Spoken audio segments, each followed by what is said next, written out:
Bismillahirrahmanirrahim. Assalamualaikum warahmatullahi wabarakatuh. Salam perubahan. Sahabat semua, banyak yang meminta saya baik di kolom komentar maupun japri untuk membahas Dr. Lewis.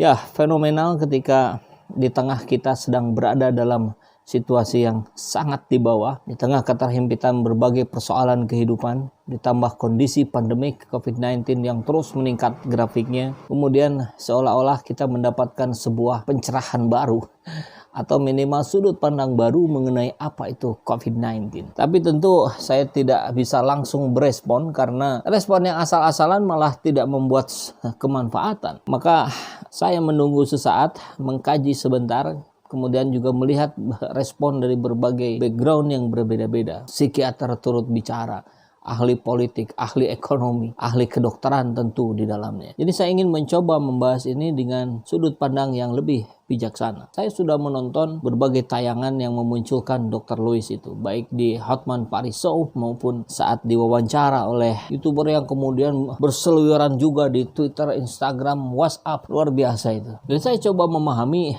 baik kepada yang pro maupun kepada yang kontra. Tapi yang jelas, ujung dari ini harus betul-betul diketahui apa sumbernya. Apa yang membuat kita bisa bangkit hari ini. Kan di situ titik soal. Bukan kemudian kita berdebat kusir tentang hal-hal yang sebetulnya juga tidak kita pahami. Yang begitu ya sahabat. Ya memang kita dengar, ia menjelaskan bahwa COVID-19 ini bagian dari konspirasi. Vaksin untuk apa? Dan katanya lagi, kebanyakan pasien meninggal akibat interaksi obat. Atau bahkan tingkat stres yang menurunkan imunitas. Selanjutnya kita dengar Dr. Lewis ditangkap Mabes Polri setelah sebelumnya bersih tegang terlebih dahulu dengan sejawatnya para dokter, termasuk Dr. Tirta, kemudian ID, bahkan seorang psikiater pun turut angkat bicara yang kurang lebih menyatakan ia menerima gangguan mengenai penerimaan sosial, kemudian ia mengalami delusi dan sebagainya, sehingga menganggap ia orang yang paling hebat. Banyak yang setuju, banyak yang kemudian tercerahkan dengan kalimat-kalimatnya, tapi tetap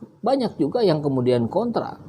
Seperti video ini, kita saksikan sebentar. Ini dari tim Saiful Jaman Channel juga. Dr. Lewis, dia bilang kalau dia nggak percaya COVID-19, tidak sampai di situ aja. Dia bilang kalau selama ini orang-orang yang meninggal gara-gara COVID-19 itu adalah orang-orang yang meninggalnya gara-gara interaksi obat. Jadi bukan gara-gara COVID-19-nya. Bagi saya, yang bapak saya baru meninggal gara-gara COVID-19 waktu tanggal 4 Juli kemarin, ini sangat-sangat nggak enak ngedengernya gitu, sangat-sangat menyinggung gitu.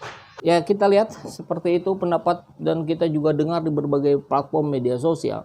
Tapi saya mencoba membatasi diri untuk tidak kemudian menjudge secara personal kepada Dr. Lewis. Ya kita harus runut dulu ini dari awal. Bagaimana kita berkenalan dengan seorang Dr. Lewis itu? Kita dengar bukan penjelasan tentang izin prakteknya, bukan tentang status kedokterannya, tapi apa yang dia sampaikan di media sosial. Kan begitu ya. Dan di titik inilah saya menemukan kesamaan dengan beragam kabar yang kita terima, baik di Facebook, Twitter, Instagram, YouTube. Artinya banyak orang yang mengatakan hal yang kurang lebih sama dengan apa yang disampaikan oleh Dr. Lewis. Iya kan? Keanehan-keanehan, ketertutupan informasi, bahkan sampai pada tindakan ketidakadilan yang diberikan oleh aparat kepada pelanggar-pelanggar prokes misalkan. Ya misalkan kita lihat HRS dihukum 4 tahun, tapi sebagian besar apalagi pejabat-pejabat yang melanggar prokes tidak dihukum apa-apa. Atau hoax katanya, kan Dr. Lewis juga sekarang dijerat dengan menyebarkan hoax, HRS juga demikian. Tapi kita dengar setahun setengah yang lalu ketika awal COVID-19 masuk ke Indonesia, para pejabatnya kan kita dengar sendiri, gak ada COVID-19, gak bisa masuk ke Indonesia, gak mempan Indonesia. Apa itu bukan hoax? Terus apa yang dilakukan oleh penegak hukum? Kenapa kalau bagian pejabat tidak ditangkap? Kan ini persoalan juga yang harus diselesaikan secara fair, secara adil. Kita kembali ke Dr. Lewis. Kita dengar misalkan beliau menyatakan kurang lebih bahwa banyak yang meninggal karena stres, kemudian imunitasnya turun. Itu faktor meninggalnya. Sehingga ketika imunitas turun, masuklah berbagai penyakit. Itu salahnya di mana? Kan tidak ada pernyataan yang salah dari kalimat tersebut. Dan itu pun sudah disampaikan oleh banyak orang, terutama kalangan kedokteran. Atau kita juga dengar di berbagai media sosial, banyak orang yang mencari-cari rumah sakit untuk ditolak oleh rumah sakit tersebut karena sudah penuh. Sampai akhirnya meninggal dunia. Ada yang meninggal di ambulan, bahkan ada yang meninggal di Grab. Ini fakta, ada yang salah dalam penanganan COVID-19 di negeri ini.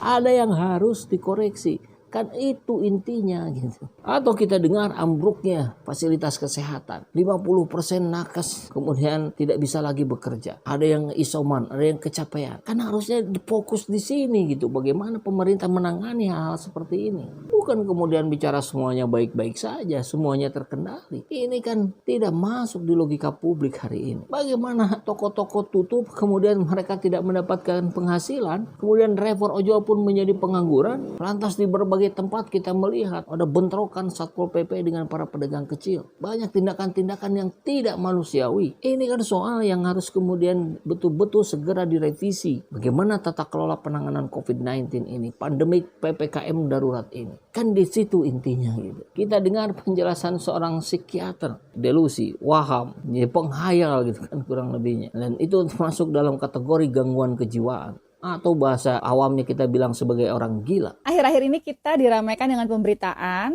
adanya seorang dokter yang menyampaikan pendapat dan argumentasinya tentang COVID, dan dia meyakini bahwa pendapatnya itu adalah yang paling benar, bahwa dirinya adalah yang paling hebat, paling pintar dibandingkan semuanya, meskipun diberikan bukti-bukti realita yang berbeda.